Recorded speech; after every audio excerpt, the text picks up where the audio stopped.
Professor کا غرور اور کسان کی عقل مندی۔ سبق آموز کہانی۔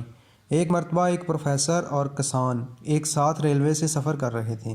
سفر کی بوریت دور کرنے کے لیے اور کچھ رقم بٹورنے کے لیے پروفیسر نے کسان سے کہا کہ چلو ہم ایک کھیل کھیلتے ہیں، ہم دونوں ایک دوسرے سے سوال پوچھیں گے، جس کو سوال کا جواب معلوم نہ ہوگا وہ 1000 روپیہ دے گا۔ پروفیسر کو یقین تھا کہ یہ بیچارہ کسان میرے مقابلے میں کیا جانتا ہوگا۔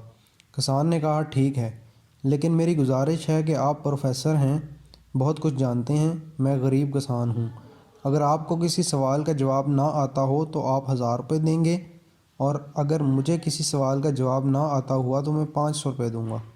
پروفیسر نے منظور کر لیا۔ پہلا سوال کسان نے کیا کہ وہ کون سی چیز ہے جو زمین پر چلتی ہے تو 2 ٹانگ پر، اور ہوا میں اڑتی ہے تو اس کے 3 پیر ہو جاتے ہیں۔ پروفیسر نے بہت سوچا، انٹرنیٹ پر تلاش کیا، لیکن جواب نہ ملا۔ اس کے بعد خاموشی سے 1000 روپیہ کسان کی طرف بڑھا دیا اور کہا کہ مجھے جواب نہیں آتا۔ کسان نے 1000 روپیہ لے کر رکھ لیا۔